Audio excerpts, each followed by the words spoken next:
ನಮಸ್ತೆ ನವಕರ್ನಾಟಕ ಟಿವಿಗೆ ಸ್ವಾಗತ. ನವಕರ್ನಾಟಕ ಟಿವಿ ಜನಪರ ನ್ಯಾಯಪರ. ನೀವಿನ್ನ ನಮ್ಮ ಚಾನೆಲ್ ಸಬ್ಸ್ಕ್ರೈಬ್ ಮಾಡಿಲ್ಲ ಅಂದ್ರೆ ಈ ಕೂಡಲೇ ಲೈಕ್ ಮಾಡಿ, ಶೇರ್ ಮಾಡಿ, ಸಬ್ಸ್ಕ್ರೈಬ್ ಮಾಡಿ, ತಪ್ಪದೆ ಬೆಲ್ ಐಕಾನ್ ಕ್ಲಿಕ್ ಮಾಡಿ. ಕೊಪ್ಪಳ ಜಿಲ್ಲಾ ಕುಷ್ಟಗಿ ತಾಲೂಕು ತಾವರಗೇರಿ ಗ್ರಾಮದ ಬುದ್ಧ ವಿಹಾರ ಸಭಾಂಗಣದಲ್ಲಿ ರೈತ ಸಂಘದಿಂದ 2 ದಿನದ ಯುವ ಪೀಳಿಗೆ ಕೃಷಿ ಕಡೆಗೆ ಒತ್ತು ಕೊಡುವಲ್ಲಿ ಮುಂದಾಗಬೇಕು. ತಾವರಗೇರ ಬುದ್ಧ ವಿಹಾರದಲ್ಲಿ ರೈತ ದೇಶದ ಬೆನ್ನೆಲುಬು, ರೈತ ನಾವೆಲ್ಲ ಬೆಳೆದಿದ್ರೆ ತಿನ್ನಲು ಆಹಾರ ಸಿಗುವುದಿಲ್ಲ ಅಂತ ಹೇಳಿದ್ದಾರೆ. ಆದರೂ ಕೂಡ ಸರ್ಕಾರಗಳು ರೈತರಿಗೆ ಸಮರ್ಪಕ ಯೋಜನೆಗಳನ್ನ ನೀಡುತ್ತಾ ಇಲ್ಲ. ಬೆಳೆಹಾನಿಯಿಂದಾಗಿ ರೈತರು ಆತ್ಮಹತ್ಯೆ ಮಾಡಿಕೊಳ್ತಿದ್ದಾರೆ ಎಂದು ಕರ್ನಾಟಕ ರಾಜ್ಯ ರೈತ ಸಂಘದ ಗೌರವಾಧ್ಯಕ್ಷರು ಚಾಮರಸ ಮಾಲಿ ಪಾಟೀಲ್ ಹೇಳಿದ್ದಾರೆ. ಪಟ್ಟಣದ ಬುದ್ಧ ವಿಹಾರ ಸಭಾಂಗಣದಲ್ಲಿ ಶನಿವಾರ ಕರ್ನಾಟಕ ರಾಜ್ಯ ರೈತ ಸಂಘದ ವತಿಯಿಂದ ಶನಿವಾರ ರೈತರಿಗೆ ಏರ್ಪಡಿಸಿದ್ದ 2 ದಿನಗಳ ಅಧ್ಯಯನ ಶಿಬಿರವನ್ನು ಉದ್ಘಾಟಿಸಿ ಮಾತನಾಡಿದರು. ರೈತರ ಮಕ್ಕಳು ಕರ್ನಾಟಕ ರೈತ ಸಂಘದಲ್ಲಿ ಕೆಲಸ ಮಾಡಿದರೆ ಅನ್ಯಾಯದ ವಿರುದ್ಧ ಹೋರಾಟ ಮಾಡಲು ಸಾಧ್ಯ. ಯುವ ಪೀಳಿಗೆಯು ಕೃಷಿ ಕಾರ್ಯ ಮಾಡಲು ಮುಂದಾಗಬೇಕು. ರೈತರಿಗೆ ಸಂಘಟನೆ ವತಿಯಿಂದ ಪ್ರೊಫೆಸರ್ ಎಂಡಿ ನಂಜುಂಡಸ್ವಾಮಿ ಅವರ ನೆನಪು ಮತ್ತು ವೈಚಾರಿಕ ಚಳುವಳಿ ಕಟ್ಟಲು ಶಿಬಿರ ಹಮ್ಮಿಕೊಳ್ಳಲಾಗಿದೆ ಎಂದಿದ್ದಾರೆ. ಅವರನ್ನು ಸರಿ ಮಾಡುವಂತ ಮಾತನಾಡಿಕ ಸಾಕು. ಜೊತೆಗೆ ನಾನು ಯಾಕೆ ಬಹಳ ವಿಚಾರಗಳು ಅದರ ಕಾನ್ಸ್ಟಿಟ್ಯೂಷನ್ ಕೂಡ ಇತ್ತು. ಪದಾಧಿಕಾರಿ ಜವಾಬ್ದಾರಿ ಏನ್ ಮಾಡಬೇಕು, ಸಂಘಟನೆ ಮಹತ್ವ ಐತಿ. ಈಗ ಇಂದೆಲ್ಲಕ್ಕಿಂತ ಹೆಚ್ಚು ಹಳ್ಳಿಗಳನ್ನು ಉಳಿಸುವ, ರೈತರನ್ನು ಉಳಿಸುವ ದೊಡ್ಡ ಕೆಲಸ ನಮ್ಮಲ್ಲಿ ಸವಾಲು. ರೈತರ ಉಳಿಯಲ್ಲ, ರೈತರ ಉಳಿಸುವಾಗ ತೀರ್ಮಾನ ಗಟ್ಟೈತಿ. ನಾವು ಉಳಿಲೇಬೇಕಂತ ನಮ್ಮ ಹೋರಾಟ ಐತಿ. ಅದಕ್ಕಾಗಿ ಎಲ್ಲರೂ ಒಳಗೊಳ್ಳುವ ದೊಡ್ಡ ಹೋರಾಟವನ್ನು ರೂಪಿಸುವ ಅಗತ್ಯ.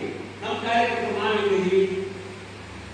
80ರ ದಶಕದಲ್ಲಿ ಬಂದಿರತಕ್ಕಂಥ ನಾವೇ ಏನೇನು ರೂಪಿಸ್ತಾ ಇದ್ದೀವಿ. ಸರಿ, ಸುಮಾರು ಒಂದು 20 ಸಾರಿ ನಾನು ಭಾಗವಹಿಸಿ ಬಂದೀನಿ.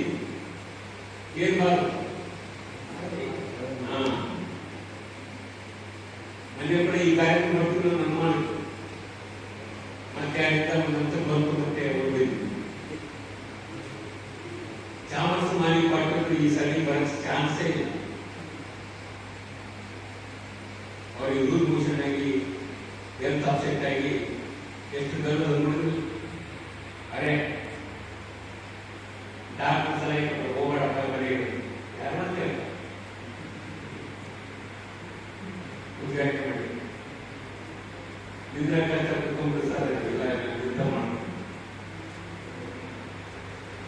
ಬಡಗಪ್ಪು ನಾಗೇಂದ್ರ ನನಗೆ ಗೊತ್ತಿದ್ದಾಗ ಕಳೆದ ಒಂದು ವಾರದಲ್ಲಿ ಹೇಗೆ ಕಾರ್ಯಾಚರಣೆ ನೋಡ್ಬಿಟ್ಟ ಅವ್ರಿಗೊಂದು ಎರಡು ಒಂದಲ್ಲ ಮತ್ತು ರೆಡಿ ಮಾಡಿಬಿಟ್ಟು ಮುಂದಿಗೆ ಹೌದಾ ಆರೋಗ್ಯ ಸಮಸ್ಯೆ ಆದರೂ ಕೂಡ ಪದ್ಧತಿ ಒಬ್ಬರಲ್ಲ. ಸದ್ಯ ನಮ್ಮ ವಸಂತ ಕುಮಾರ್, ನಮ್ಮ ಕುಗ್ಗೆಯವರಾಗಿ ಅರೆ ಒಬ್ಬರೇ ಇಂಥ ಒಂದು 10 ಜನ ನಾವು ಕೆಲಸ ಮಾಡ್ತಾ ಇದ್ದೀವಿ. ನನಗೆ ಏನು ಸಂಬಳ ಇದೆ ಸರಿ ಹೋಗಿ ಕಷ್ಟಪಟ್ಟು ಬಂದಿದ್ವಿ. 60,000 ರೂಪಾಯಿ ಖರ್ಚಿಗೆ 60,000 ರೂಪಾಯಿ ವಾಪಸ್ ನಮಗೆ ಆಗುತ್ತಾ? ಹೆಂಗ್ ಜೋಡಿಸ್ತೀವಿ, ಏನ್ ಮಾಡ್ತೀವಿ? ಅರೆ ಅದು ನಾವು ರೈತ ಮಕ್ಕಳ ಅನುಕೂಲಿಗೆ ಚಳವಳಿ ಬಂದಿದ್ದೀವಿ. ಸಹಾಯವಾಗಿ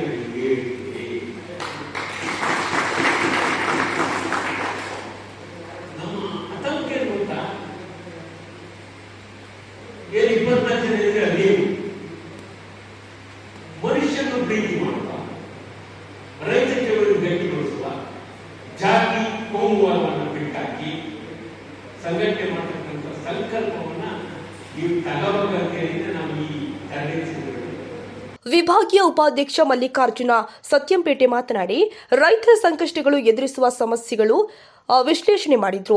ಈ ಸಂದರ್ಭದಲ್ಲಿ ರಾಜ್ಯ ಕಾರ್ಯಾಧ್ಯಕ್ಷ ಜಿಎಂ ವೀರಸಂಗಯ್ಯ ಸಂಪಾದಕತ್ವದ ಪ್ರೀಪೇಡ್ ಮೀಟರ್ ಬಂತು, ರೈತರಿಗೆ ಆಪತ್ತು ತಂತು. ಪ್ರೀಪೇಡ್ ಮೀಟರ್ ಅಳವಡಿಕೆ ಪರಿಣಾಮದಿಂದ ಭಾಗ್ಯಜ್ಯೋತಿ ಹಾಗೂ ಕುಟೀರ ಜ್ಯೋತಿ ಯೋಜನೆ ಅಡಿಯಲ್ಲಿ ರಿಯಾಯಿತಿ ವಿದ್ಯುತ್ ಪಡಿತಾ ಇರುವ 1.7 ಕೋಟಿಗೂ ಹೆಚ್ಚು ಬಡವರ ಮನೆಗಳು ಕತ್ತಲೆಗೆ ದೂಡುತ್ತೆ. ಕರ್ನಾಟಕದಲ್ಲಿ ಭಾಗ್ಯಜ್ಯೋತಿ ಹಾಗೂ ಕುಟೀರ ಜ್ಯೋತಿ ಯೋಜನೆ ಅಡಿಯಲ್ಲಿ ವಿದ್ಯುತ್ ಸಂಪರ್ಕ ಪಡೆದಿದ್ದ ಫಲಾನುಭವಿಗಳು 1.7 ಕೋಟಿಗೂ ಹೆಚ್ಚು ಈ ಕುಟುಂಬಗಳಿಗೆ ಮಾಸಿಕವಾಗಿ 58 ಯೂನಿಟ್ ವರೆಗೂ ಉಚಿತ ವಿದ್ಯುತ್ ನೀಡಲಾಗ್ತಾ ಇದೆ. ಈ ಭಾಗದ ಯೋಜನೆಗಳು ಗ್ರಾಮೀಣ ಆರ್ಥಿಕವಾಗಿ ಹಿಂದುಳಿದ ಕುಟುಂಬಗಳಿಗೆ ಹೆಚ್ಚು ಅನುಕೂಲವಾಗಿದೆ. 2025ರ ವಿದ್ಯುತ್ ತಿದ್ದುಪಡಿ ಕಾಯ್ದೆಯಿಂದಾಗಿ 1.7 ಕೋಟಿ ಬಡವರ ಮನೆ ಕತ್ತಲಾಗುತ್ತೆ. ಇದು ಒಂದು ಅತ್ಯಂತ ರೈತ ದ್ರೋಹಿ ಹೇಳಿಕೆ. ಈಗಾಗಲೇ ಕೇಂದ್ರ ಸರ್ಕಾರ ಅಡುಗೆ ಅನಿಲದ ಗ್ಯಾಸ್ ಸಿಲಿಂಡರ್ಗೆ ಅಕೌಂಟ್ಗೆ ಹಣ ನೀಡ್ತೀವಿ ಅಂತ ಹೇಳಿ ಸರಿಸುಮಾರು 400ರಿಂದ 500 ತನಕ ಬೆಲೆಗಿದ್ದಾಗ ಹೇಳಿದ ಸರ್ಕಾರ ಸಿಲಿಂಡರ್ 1100 ಆದರೂ ಯಾವುದೇ ಅಕೌಂಟ್ಗೆ ಹಣ ನೀಡುವ ಕೆಲಸವನ್ನ ಮಾಡಲಿಲ್ಲ ಅಂತ ಪುಸ್ತಕ ಬಿಡುಗಡೆ ಮಾಡಲಾಗಿದೆ. ಶೀಘ್ರದಲ್ಲಿ ರೈತರ ಸಂಕಷ್ಟ ಹೋರಾಟದ ಹಾದಿಗಳು, ಯುವ ಪೀಳಿಗೆಯ ರೈತರ ಕುರಿತು ಚರ್ಚೆ ಮಾಡಲಾಗಿದೆ.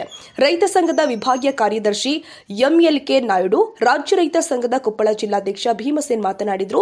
ಮಹಿಳಾ ಸಂಘಟನೆಯ ಮಹಿಳಾ ರಾಜ್ಯಾಧ್ಯಕ್ಷೆ ನಾಗರತ್ನಮ್ಮ, ಕರ್ನಾಟಕ ರಾಜ್ಯ ರೈತ ಸಂಘದ ರಾಜ್ಯಾಧ್ಯಕ್ಷ ಬಡಲಪುರ ನಾಗೇಂದ್ರ, ರಾಜ್ಯ ಉಪಾಧ್ಯಕ್ಷ, ರಾಜ್ಯ ಪ್ರಧಾನ ಕಾರ್ಯದರ್ಶಿ ಎನ್ಡಿ ವಸಂತಕುಮಾರ್, ಯುವ ಘಟಕದ ರಾಜ್ಯ ಸಂಚಾಲಕ ಸಿದ್ದನಗೌಡ, ರಾಜ್ಯ ಘಟಕದ ಪದಾಧಿಕಾರಿಗಳು, ರೈತರು ಉಪಸ್ಥಿತರಿದ್ದರು. ಅವಾಗ ನಾವು ಜಿಲ್ಲಾ ಮಟ್ಟದಾಗ ಮಾಡಿದಕ್ಕಿಂತಲೂ ರಾಜ್ಯ ಮಟ್ಟದಾಗ ರಾಜ್ಯದಲ್ಲೇ ಕುಂತ್ಕೊಂಡು ಚಾಮರಾಜ ಪಾಟೀಲ್ ಅಣ್ಣವರು ಮತ್ತು ನಾಗೇಂದ್ರ ಸರ್ ಅವರು ಸತತವಾಗಿ ಅಲ್ಲಿ ಅವ್ರು ಮಾಡಿದ್ರು, ಇಲ್ಲಿ ಜಿಲ್ಲಾ ಒಳಗೆ ನಾವು ಮಾಡಿದ್ವಿ. ಹಂಗೆ ಮಾಡಿದಾಗ ಮಾತ್ರ ಯಶಸ್ವಿಯಾಗಿ ನೀರು ಬಂದು ಇವತ್ತಿನವರೆಗೆ ನೆನೆಸ್ತಾರೆ. ಅವತ್ತು 75% ಲಾಸ್ ಆಗುವಂಥ ಸಂಭವ ಇತ್ತು. ಒಬ್ಬೊಬ್ಬರು ಒಂದೊಂದು ಎಕರೆ ಕನಿಷ್ಠ ಅಂದರೆ 2 ಲಕ್ಷ ರೂಪಾಯಿನ ಹಾಕಿ ಅದು 30-40 ಸಾವಿರ ಕೂಡ ಬರ್ತಿರ್ಲಿಲ್ಲ.